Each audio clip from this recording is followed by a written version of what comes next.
moment where Jalen gave you the game ball after the win. What did that mean to you, and what has that relationship meant to you in your year and a half as the coach here? Yeah, it's always cool, something like that, and so that meant a lot. That Jalen flipped me that ball right there, and probably just the same way it meant a lot to Mr. Lurie when I flipped him the ball, after the Houston game. So that's always good. And the relationship with Jalen, I just really appreciate the quarterback head coach relationship that we have. And that how it's grown over the last year and a half. We know more and more about each other, not only in football but in our personal lives too. And that's what's so important to me in coaching and playing is the relationships that you have and the connecting that you have. Because I think that's important to team chemistry and what you're becoming as a team, and two, that's why we get into this, right? So we can continue to be on a team, and we can continue to have those relationships that come from the ups and downs of a season. We also saw a video of you jumping on a bench and screaming some things towards the fans. There's been some reaction to that. Looking back at it, is that how you want to handle those types of victories, considering the emotion that was involved in it? You know what? It is an emotional game. I was yelling towards our fans. With the way, and you probably saw that I was brought to tears too when I was coming off the field there. So I've always kind of been emotional. That doesn't mean that, too much of anything is not a good thing, right? And so, me yelling to our fans after the game, whether I'm yelling to them after an Indy game or if I'm thanking them after the Houston game or the Arizona game, I just think that's something too. There's the people that went to the game and that are Eagles fans that are traveling to the game.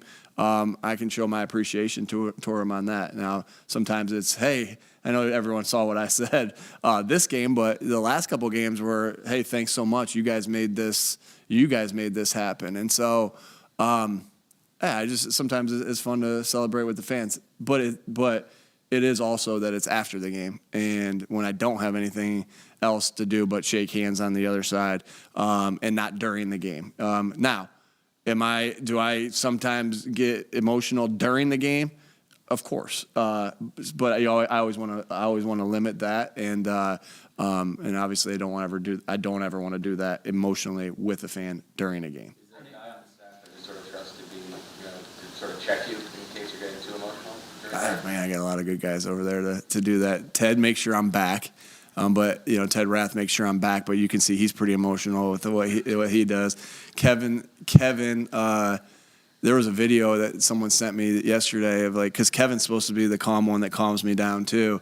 But there was a video yesterday of us scoring that touchdown. Look at Nick Sirianni's reaction to when Quez scores a touchdown. And it's Kevin, because we kind of look alike, and it's him going crazy. So he didn't help me out there, and Dom's good at making sure I stay calm. Hey, Nick, Jalen and AJ's relationship's pretty well documented. I'm curious what it looks like during the week, like what stands out about it, and is there any way where it's sort of you see it's beneficial for the whole collective? Yeah, it's anytime that they sit right there, they sit right where Zach, right where they're sitting right there, right, and they talk at times, and it's like they argue at times. They're really close. It's really cool, and anytime the relationships of players, is a strong bond, that's only going to help you as a team. And again, that's what we go back to. That's the great part of being a team. I think about my best friends growing up and the high school friend. We still talk about our football, some things that happen in football practice or this and that, and we cherish those times. And that's probably why myself and my other best friend, his name's Tommy Langworthy. He's coaching still. He just lost in the regional final with all the snow in Buffalo. He had to play it on Monday. But what I get to it is that we have all the we love football and stayed in football because of those relationships, and those guys will have that relationship forever too, and they're getting to play together. I think it's really special, the relationship they have. Now, Tommy Langworthy and I will tell you that we've gotten into some major arguments, all right, and some major fights, and because that's part of it too, right? And they don't get like that quite as much, but there's arguing going on as well. But it's because they love each other, and it's because they both want to succeed for each other, for themselves and for the team, but for each other. And I think you've heard AJ talk about that, and I think that's a special thing. Like, I want to, I got my Hurts season hat from AJ, yeah, it's pretty special. What would the arguing be over? Like, what was? Oh, shoot. They're like, anything. It could be anything, but it's all for the greater good of the team. Nick, the only times we really see you get emotional is, I guess, immediately after games. I mean, talk about even keel and staying focused and all that during the week, locker room, on the field after a game. Do you have a sense of, like, how your players appreciate that and what it means to them to see you like that and to show that side of you? Yeah, I think just the thing that I want my players to see is that I'm always trying to just be myself and not trying to hide who I am. Because I think if you try to hide who you are, you're not gonna. They'll see through that. They're smart. They'll see through that. And so, yeah, me showing my emotion after a game, I think is, as long as I'm under control, right, is completely appropriate. Yeah, and I'm okay that players see how I feel after a game, and I don't hide in here. I don't hide from them in here, and they know what I feel after. When I review the tape with them on a particular play or a particular series of plays. So, yeah, that's just getting to know each other, everybody, and letting them see, not just the football side of you, but all sides of you. There's a playful moment on the radio show calling for Gannon to be assistant coach of the year. But why was it important for you to stand up for him? I think someone told me the last poll question. I didn't like that last poll question. And really, nobody makes that decision but me. So, anyway, I stuck up for him because I believe in Jonathan Gannon, right? And so I appreciate you asking this question. I believe in Jonathan Gannon. He's a great football coach, and you've continued to see the defenses get better and better and better as he's been here. And I get it. We all get it. Like, we get it. We're in a week-to-week league when it comes to some of these things, right?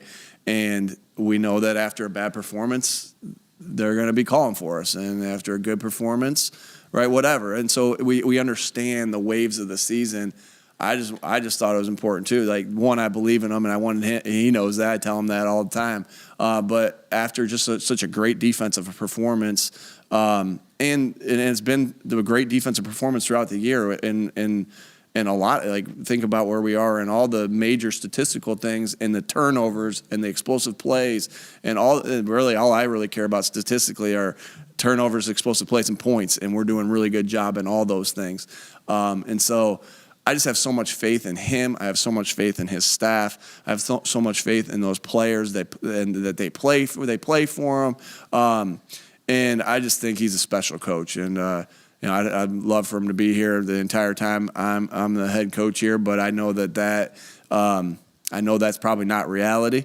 But I love Jonathan Gannon, how he coaches, how just who he is as a person, and I'm so glad he's our defensive coordinator.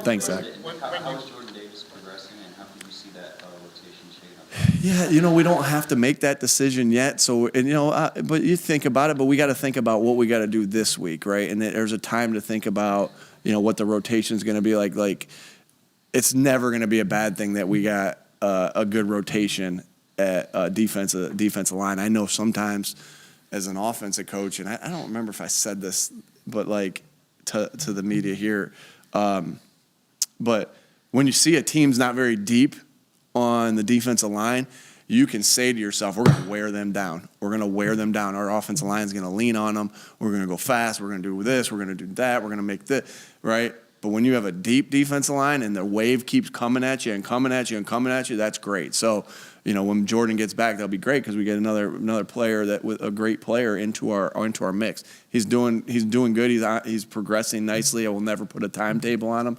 but he's working hard to get himself back. Nick, Lane Johnson was your organization's nominee for the Art Rooney Sportsmanship Award. What does that say about him as a player, competitor, or even as a person? Yeah, I think it says exactly all those things, all the above, that he's what type of player he is, what type of person he is, and that he's top notch, right? And a competitor, he's top notch. One of my favorite things is when Lane comes off after a big drive and he's got this big smile on his face and he high fives me. Like, you could just feel Lane's presence right there, and I look forward to that. Like, I want to score more touchdowns than anything, right? But one of the products of that is I get to see Lane, who's not on field goal team. I see him first. He's right there. We're high fiving, and that's awesome. And he's a captain on this team, as you know. It just speaks so much to who Lane is, and not only the best tackle in this game, but also just a phenomenal leader, phenomenal teammate, phenomenal person. A year ago, he took his sabbatical.